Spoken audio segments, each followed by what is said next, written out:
We're now going to head over to questions to the Prime Minister, in which I now call the Prime Minister to answer questions from Sir Edward Lee. Question number one, Sir. Prime Minister. Thank you very much, Mr. Speaker. Forgive me, Mr. Speaker. I visited yesterday Guy's and St Thomas Hospital to see the first clinically approved vaccine being given to people in London, as it is now across this country. This is a fantastic moment for all of us in this House, and I know that everybody will want to join me in thanking the NHS, the Vaccine Task Force, the scientists, all the volunteers who've made this possible. Mr. Speaker, this morning I had meetings with ministerial colleagues and others. In addition to my duties in this House, I shall have further such meetings later today. Excellent. Sir Edward Lee. When I was a spear carrier in the Brexit referendum, that campaign led by my right honourable friend, we assured the British people that a trade deal was entirely achievable.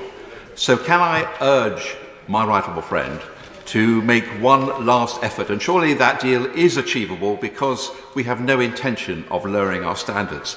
But the EU should know this, that if consistent with national security, he cannot secure that deal for us, this parliamentary party will back him to the hilt because strength comes with unity.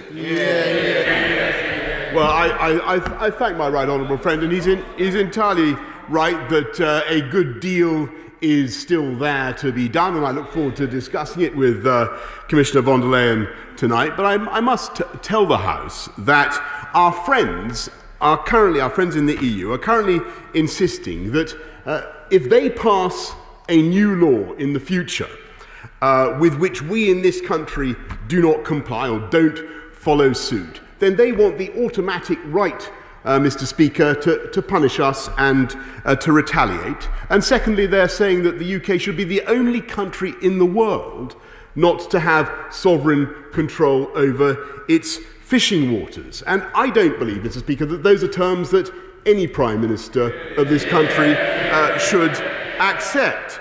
But I must tell the House and reassure my right honourable friend that whether the terms on which we deliver our new trading arrangements, whether the new arrangements resemble those of Australia's with the EU or whether they're like those of Canada with the EU, I have absolutely no doubt that from January the 1st, this country is going to prosper mightily, Mr. Speaker.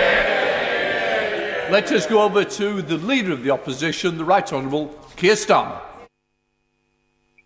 Thank you, Mr. Speaker. And can I join with the Prime Minister in his comments about the vaccine rollout? It was fantastic to see the first person, Margaret Keenan, receive the vaccine yesterday. It's a huge national effort, and I want to thank everybody who's been involved with it. Mr. Speaker, can I also thank you and the House authorities for enabling me to participate today, notwithstanding the fact that I'm self-isolating. Mr. Speaker, a year ago, the Prime Minister stood on the steps of Downing Street and promised the country, these were his words, a permanent break from talking about Brexit. Can the Prime Minister tell us, how's that going? I'm delighted to welcome the right honourable gentleman from his vantage point of exile in Islington, and wish him all his spiritual home, and wish him all the best in his self-isolation. But I can tell him that his own silence on this matter has been sphinx-like. I think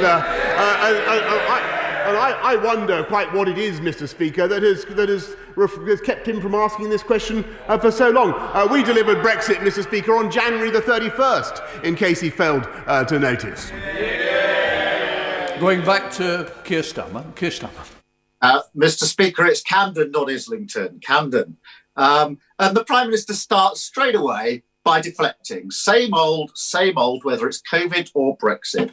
12 months ago, he told the British people that he had an oven-ready deal.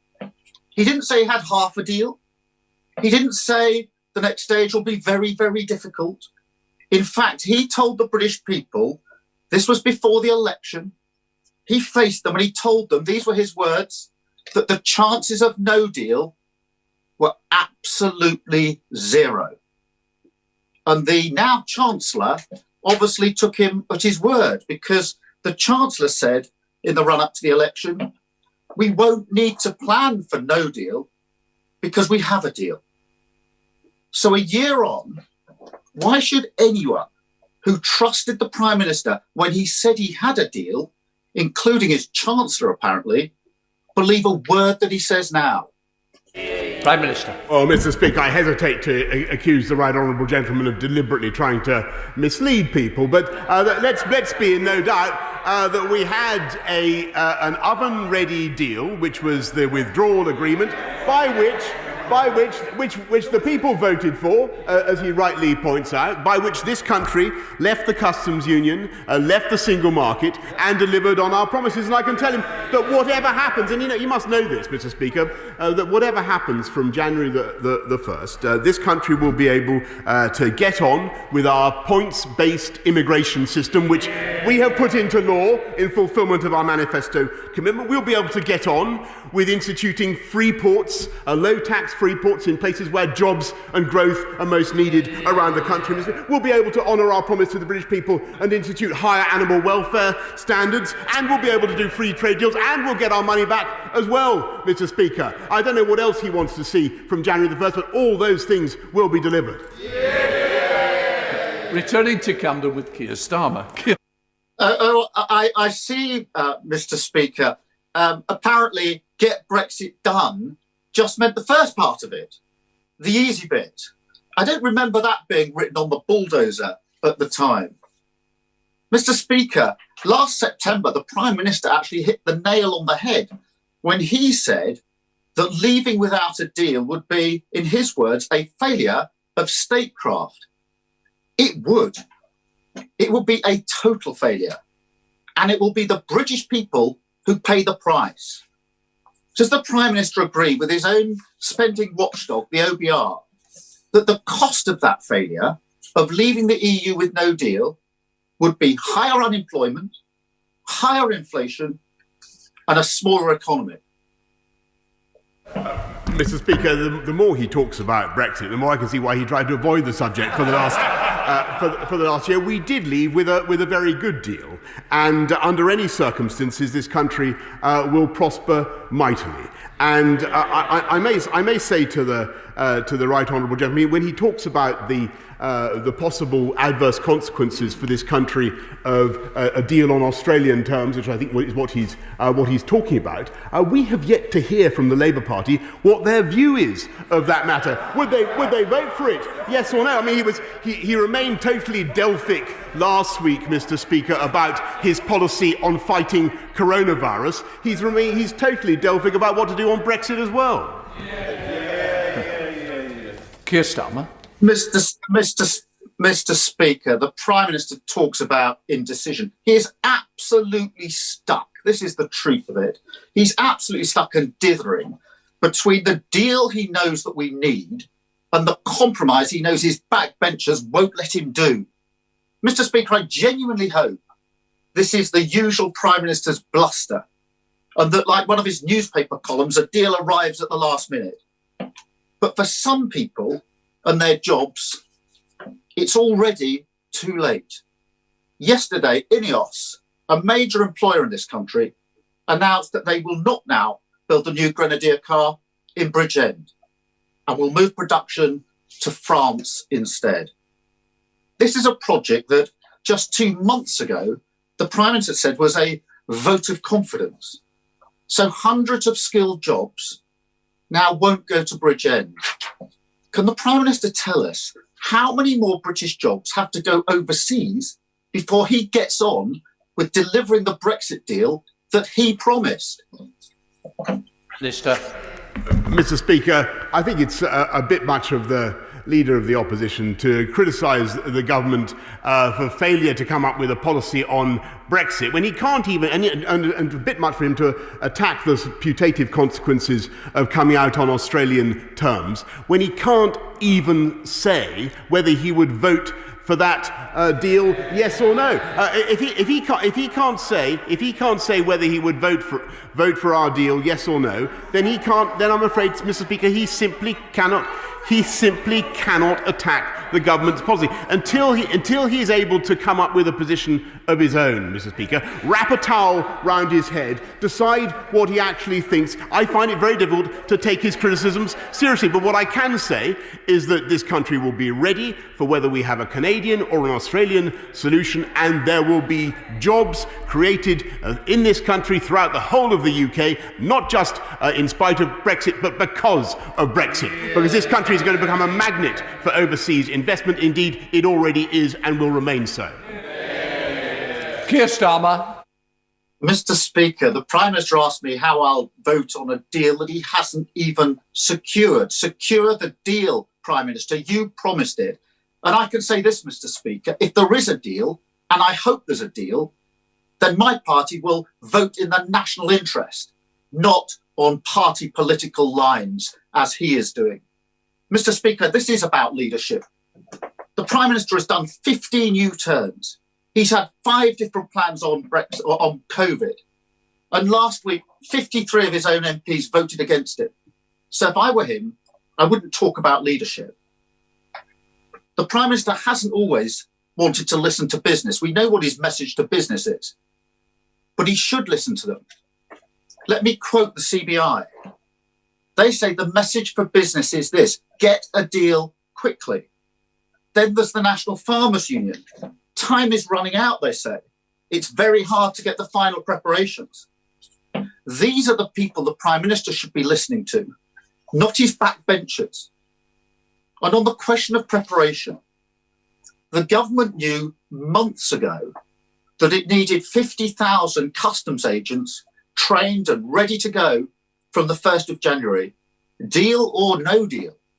So can the Prime Minister tell the House how many of the 50,000 agents will be in place on the 1st of January? That's 23 days' time. Minister. Well, Mr. Speaker, it's wonderful to get the end of that question. I can tell him that we've invested £1 billion already in getting this country ready for whatever the trading relationship is that we have on January the 1st, and 84 million into supporting customs agents across the UK, 200 million into supporting our ports, and they're doing an amazing. And I want to thank business for the incredible job they're doing of getting ready. We've all got to get ready, because under any view, there is going to be change from January the 1st. There will be a change in the way we do business. There will be more opportunities for this country around the world. And I'm delighted by what I take as the increasing signalling I'm getting from Camden. I apologise, Mr. Speaker. The message from Camden seems to be that actually, given the choice, the Right Honourable Gentleman would vote for a deal rather than not. Did you get that impression? I think I did. Hopefully we could have the final question a little shorter. Keir Starmer. Mr. Speaker, I take it that the answer is the Prime Minister has no idea whether the 50,000 customs agents will be in place on the 1st of January. He either doesn't know or he doesn't care. Mr. Speaker, the Prime Minister said he had a deal. He didn't. He said he would protect jobs. He didn't.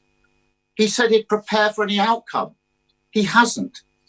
And whatever may happen in the next few days, there's no doubting that his incompetence has held Britain back.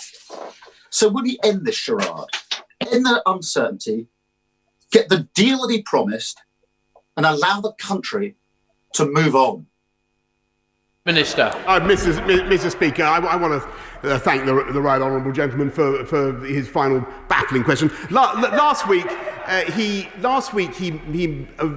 as I say, Sphinx-like, avoided any pronouncement on how this country was going to fight COVID. He refused to support the measures that we have put in place. This week, he remains deafeningly silent on what he really thinks about a Brexit deal. While he puts a cold towel round his head, Mr. Speaker, lost in thought, tries to work out what his position is, we are getting on to order. Mr. Bryant.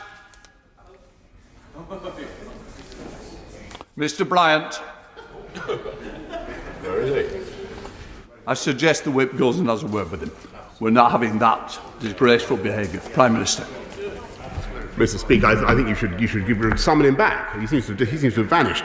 But while the Right Honourable gentleman tries to work out what his position is, we're getting on with the work of government. And it's, as he says, it's a year since his People's Government was elected, and I'm very proud that we're delivering on the people's priorities. 6,000 of the 20,000 police officers, Mr. Speaker, 14,800 of the 50,000 nurses already, and we're getting on with building every one of the 40 hospitals, in fact 48 hospitals, that we're going to deliver, along with the biggest programme of infrastructure investment in this country for a century, uniting and levelling up across the whole of the UK. And whether the outcome is Canada or whether it's Australia, Mr. Speaker, we will be taking back control. And we have already taken back control of our money, our borders and our laws, and we will seize all the opportunities that Brexit brings. Thank you, Mr. Speaker. Today is Coronation Street's 60th anniversary. It's the world's longest-running TV drama serial. This is an amazing landmark, so congratulations to it. But sometimes it feels we've been discussing infrastructure in the north almost as long. However, we've had the Oakview report recommending the government committed to HS2 and its full Y-shaped network serving both sides of the Pennines. We've had the positive decision to proceed with it. So as the plans for the eastern leg of HS2 Phase 2B are developed, will my right honourable friend consider starting construction from the north? That will be good for jobs in the north, connectivity with the East Midlands, and all of which, of course, drive my right honourable friend's levelling up agenda. My honourable friend is a big expert in this field and a great campaigner for transport, and he's right about the massive impact that these programmes can have on jobs. And he said, I'm sorry. Mr. Bryant, I think we need this conversation later. Fine. Prime Minister. Yes, well, I was saying, Mr. Speaker, that my honourable friend is completely right about the power of great infrastructure projects to deliver jobs, and that's why we're getting on both with the eastern leg of HS2 and with Northern Powerhouse Rail. And what I've asked the National Infrastructure Commission and Network Rail to look at is how those two projects can best be integrated to boost the economy of the whole of the north of the country. Let's head up to Scotland to the leader of the SNP, Ian Blackford. Ian Blackford. Thank you, Mr. Speaker. Yesterday, by this government's own admission, it was confirmed that Northern Ireland is getting the best of both worlds, access to the EU single market and customs union. This is great news for businesses in Northern Ireland, but it leaves Scotland, who also voted to remain, dealing with the hardest of Brexits. What is good for Northern Ireland, Mr. Speaker, is surely good enough for Scotland. Why is Scotland being shafted by this double dealing? Can the Prime Minister explain to Scottish businesses why this is fair? Prime Minister. Mr. Speaker, in common with the whole of the rest of the United Kingdom, Scotland will benefit from the substantial access of devolved powers for Scotland, and will benefit from the regaining of money, borders and laws. And as I never tire of telling my friend, the gentleman opposite, in spite of all his jeering, Mr. Speaker, Scotland will take back control of colossal quantities of fish, which I think is something that the people of Scotland deserve to be able to exploit for the advantage of those communities. Ian Blackford, second question. Mr. Speaker, the Prime Minister can spin all he likes, but everyone can now see the total contempt this UK government holds for Scottish interests. Northern Ireland gets the single market and customs union. We get nothing. Members of his Scottish branch office told him how unfair and damaging it would be to deny Scotland's access to the EU single market and customs union, whilst at the same time delivering it for Northern Ireland. Ruth Davidson even said that such an act would undermine the integrity of the United Kingdom. The former Scottish Tory Constitution spokesperson said it would be the end of the union. They, along with the former Scottish Secretary, said that if this were to happen, they would all resign. So, Mr. Speaker, since the Prime Minister is ready to sell out Scotland's interests with his Brexit deal, does he expect to receive these resignation letters from Baroness Davidson or her cohorts before or after he travels to Brussels tonight?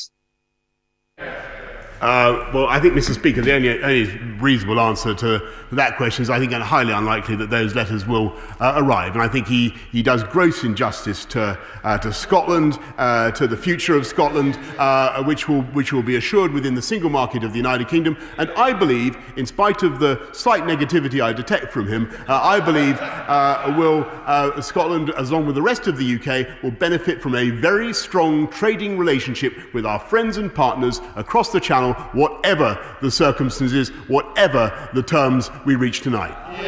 Julie Malson. Thank you, Mr. Speaker.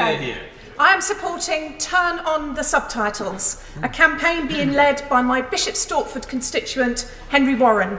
There is a wealth of evidence that default same-language subtitling can have a dramatic effect on children's literacy, particularly for disadvantaged children, which I know is a great priority for my right honourable friend, given the potential impact of COVID on the attainment gap.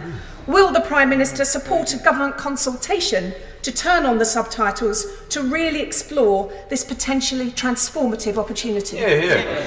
Prime Minister. Mr. Speaker, I'm sure I speak for many honourable members when I say I'm a massive supporter of subtitles myself, particularly with some of these crime dramas from America.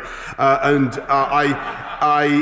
know that, and I think her campaign is excellent, and I can tell her that all the departments that have a stake in this will be working with her to see what we can do to take the matter further. Let's head down to Brighton Pavilion with Caroline Lucas. Caroline Lucas. Thank you very much, Mr. Speaker. Last week, we learnt that UK Export Finance has been approached to back the East African crude oil pipeline. This is a climate catastrophe that will produce emissions equivalent to all of the UK's annual flights. Not only that, but a recent PQ response to me confirmed that UKEF has 6 more fossil fuel projects under consideration. So ahead of the Climate Ambition Summit this weekend, how can the Prime Minister claim any climate credibility whilst ploughing public money into dirty fossil fuel projects overseas? Are these the actions of a rogue, out-of-control government department? Or worse, does the Prime Minister actually approve of them? Mr. Speaker, the right honourable lady, I hope, knows that we're moving away dramatically and at speed from UK export finance to support for fossil fuel exploration around the world. But of course, hydrocarbons remain a significant industry in Scotland and many other places. And insofar as there are legitimate contracts that are at risk of being frustrated, then we can't do that. But I really think her criticism of the government is absurd. When you look at the overall record, the ambition of this government, the first country in the developed world to set a target of net zero by 2050. I know actually when she's being less polemical, she's had some kind words to say about the government's programme, and I certainly support her in that. Thank you, Mr. Speaker. Would my right honourable friend confirm that our future immigration policy will welcome law-abiding citizens of other countries to our country?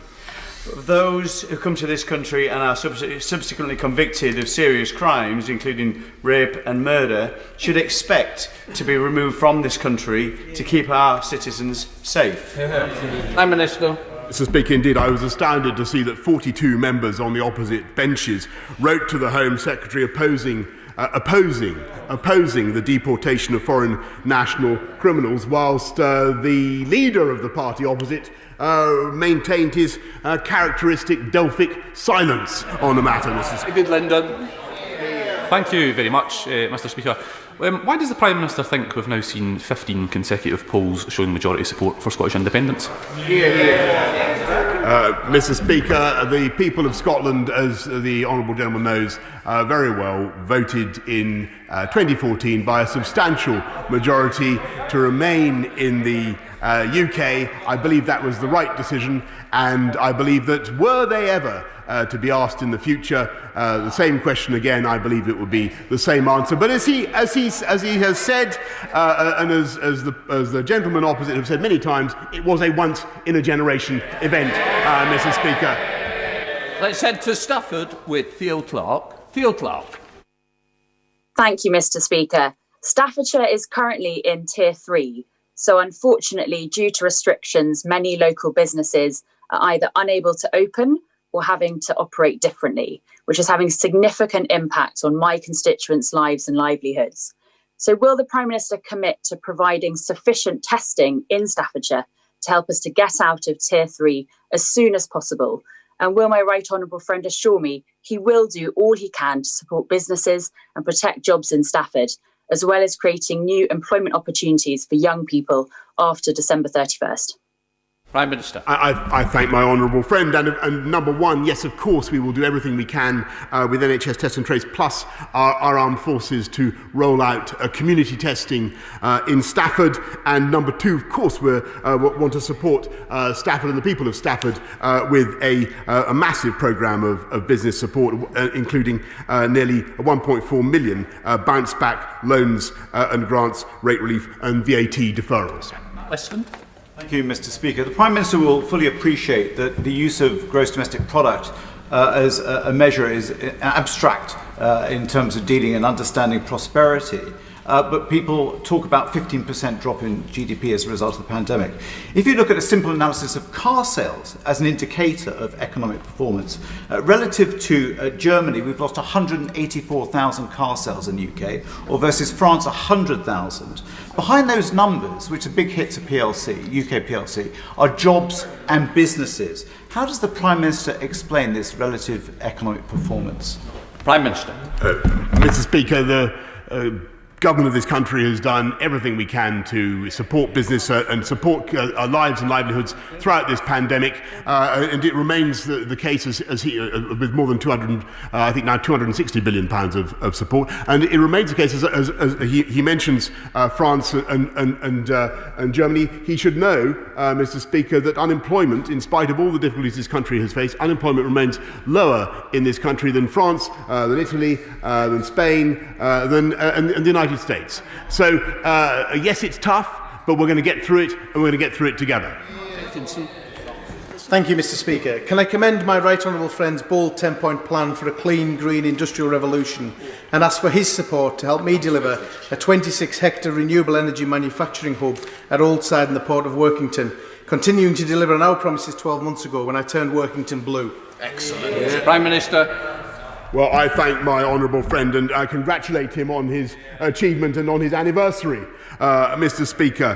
What we're looking very seriously. The Department of Bays is looking at the programme, the project that he mentions, and I know that the department is going to be assessing that application very carefully, and will keep him informed. Let's head up to Scotland with Pete Wishart. Pete Wishart.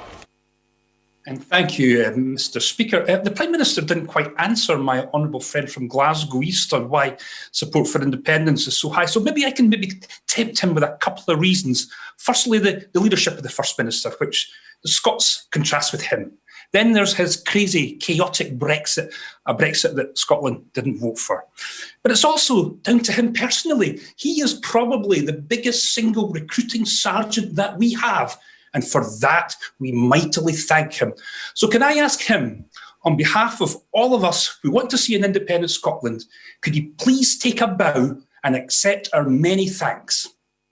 Prime Minister. Mr. Speaker, I'm delighted to accept the thanks of the honourable gentleman, but I may say that I think it's really thanks to him and to the Scottish Nationalist Party that we've been able to keep our wonderful United Kingdom together, because it's the sheer incoherence of their position, their refusal to address the tough questions of what breaking up the UK really means, the impacts on our budgets, on our economy, the impacts on Scotland, the impacts on our whole country. It's their manifest inability to explain what they actually mean, Mr. Speaker, that meant the people of this country Scotland voted in 2014 to remain part of the UK. They're right then, and they'll be right in the future to stay.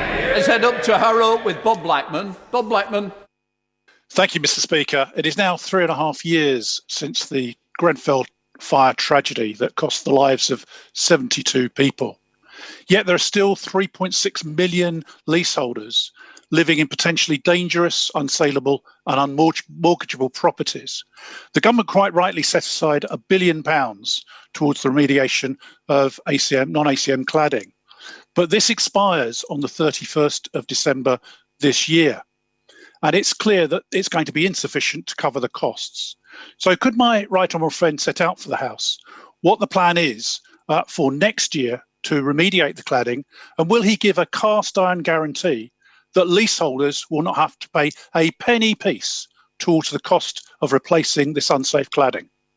Prime Minister. Well, Mr. Speaker, my honourable friend is absolutely right to draw attention to this injustice and what's happening with leaseholders at the moment. That's why we put 1.6 billion into removing unsafe cladding. I don't want to see leaseholders being forced to pay for this remediation, and I can assure my honourable friend we're looking now urgently before the expiry of the current arrangements at what we can do to take them forward, support leaseholders who I think are in a very unfair position. Thank you very much, Mr. Speaker. Is the Prime Minister aware that his government risks failing a generation of children in my constituency of Enfield North and across the country, as we've seen, as the analysis shows this week, that only 1 in 6 pupils on free school meals who are most likely to fall behind their peers will benefit from the programmes to help them catch up on lost learning as a result of COVID. Does the Prime Minister agree that this is simply not good enough? And can he explain why we are in this dire situation 9 months on? Prime Minister. Well, I share her anxiety about the impact of differential learning on kids in our schools across the country, because there's no doubt that different groups have been affected in different ways by the pandemic. That's why we put £1 billion or more now into the catch-up funds. But it's also why it's so important to make sure that kids do go to school and do stay in school, and that's why we put all the emphasis that we have throughout this pandemic on maintaining kids in school, even if it's put pressure on the hospitality sector and other parts of our economy. Michael Longy. Thank you, Mr. Speaker. And I wonder if my right honourable friend, if he were to find a small gap in his very, very busy diary, if he would join me on a visit to the Black Country Living Museum, where I would introduce him to a plate of Black Country battered chips, to a pint of Holden's Golden Glow, and on all of this after he has actually reviewed the arrangements the museum has made to become a COVID vaccination centre. Well, Mr. Speaker, I'm thrilled. I'm thrilled that the Black Country Living Museum has become is in line to be a COVID vaccination centre, and I look forward to I've had many happy meetings with him in the Black Country, and as a proud former resident of Bilston, Mr. Speaker, I look forward to returning before too long. Director. Mr. Speaker, I know you're a strong supporter of the Falklands Islands. The Falkland Islands face the prospect of the fisheries exports to the European Union being subject to tariffs of between 6 and 18% from the 1st of January. Fisheries exports to the European Union account for over 40% of the island's gross domestic product and up to 60% of the government's revenue. This poses a serious challenge to the Falkland Islands. Will the Prime Minister raise this matter when he meets with the President of the European Commission later? Indeed, Mr. Speaker, and he's right to raise the issue of the Falkland Islands and indeed other Crown territories and overseas dependencies around the world whose future trading arrangements must be secured, and that is indeed something that we have raised and will continue to raise on their behalf and make sure that they get the satisfactory assurances that they need. Let's head up to Hertfordshire with Sir Oliver Heald. Sir Oliver. Thank you, Mr. Speaker. The Prime Minister is aware of the continuing concern in rural communities such as those in North East Hertfordshire about intentional unauthorised development where suddenly caravans appear on land without planning permission. Many of my constituents and I support Proposal 24 in the Planning White Paper, which proposes new powers for councils to tackle this. Will the Prime Minister put his authority behind this so these changes can be made as soon as possible? I do indeed, Mr. Speaker, and I think that everybody in the House recognises the distress that unauthorised encampments can cause to local communities. My right honourable friend is right to draw attention to this. He's right also to call attention to the new powers we're giving both to police and to councils to tackle the matter, and I'm glad of his support. Sig McCabe. Could the Prime Minister kindly explain to the people of Tier 3 Birmingham, population over 1 million and where almost 2,000 have lost their lives, why he doesn't consider them a priority for receipt of the vaccine? Prime Minister. Well, Mr. Speaker, I really must respectfully disagree with the honourable gentleman. The Joint Committee on Vaccination and Immunisation has set out very clear criteria of the groups, that starting with those over 80, the care homes workers, NHS workers, those in care homes. He knows the criteria very well, and Birmingham, of course, will be amongst them. Of course, that's right. I'm afraid I simply cannot accept the premise of his question. Fletcher. Thank you, Mr. Speaker. Conservative colleagues across Derbyshire have been working very hard on our bid for community testing to help us tackle COVID. Will my right honourable friend ensure the bid from Derbyshire County Council receives the resources and attention that we need to help us in our fight to get out of Tier 3? Prime Minister. Yes, Mr. Speaker, and I was discussing Derbyshire's bid just this morning for a big community testing programme, and we will do everything we can, obviously, to support him. I thank him and local leaders for what they're doing to promote community testing. Let's head up to Yorkshire with Richard Bergen. Richard Bergen.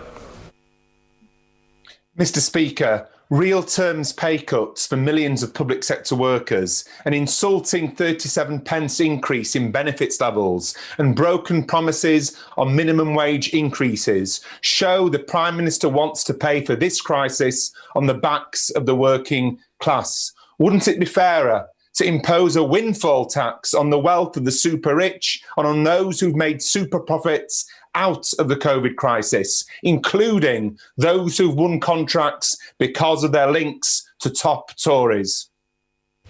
Prime Minister.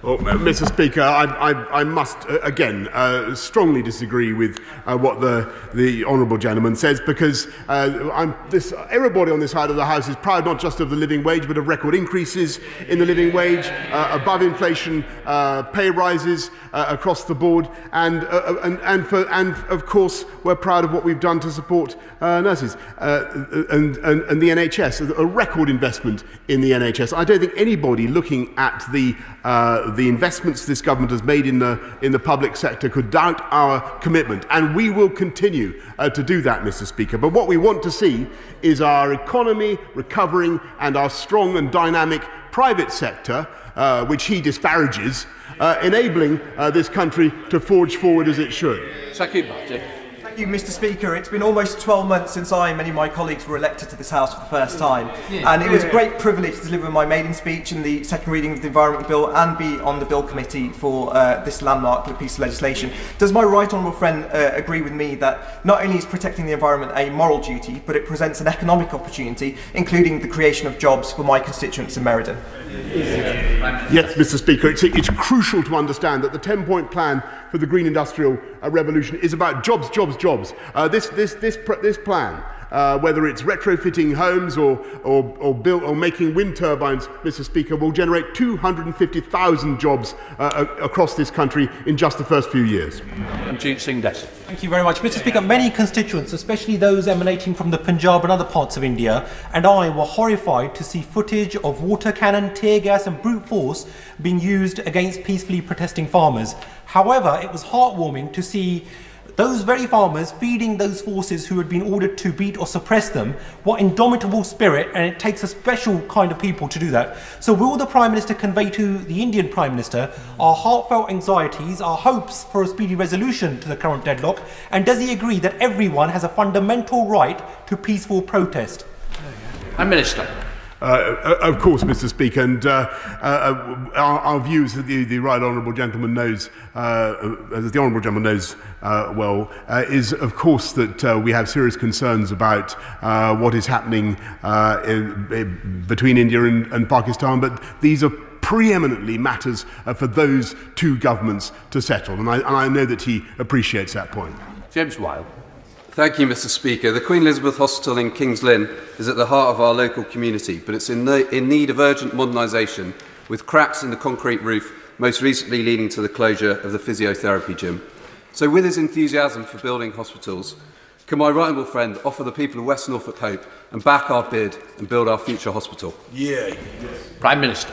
Well, Mr. Speaker, I want to thank my honourable friend for his campaign and everything he does for his constituents. What I can tell him is that the bid process for for the remaining 8 hospitals is currently being designed. That's the 8 of the on top of the 40, and the DHSC is working with a variety of trusts, including Queen Elizabeth Hospital, King's Lynn, NHS Trust, as this work continues.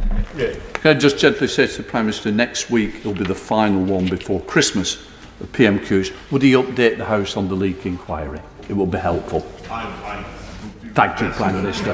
In order to allow the safe exit of honourable members participating in this item of business and the safe arrival of those participating in the next, I'm suspending the House for 3 minutes. Order.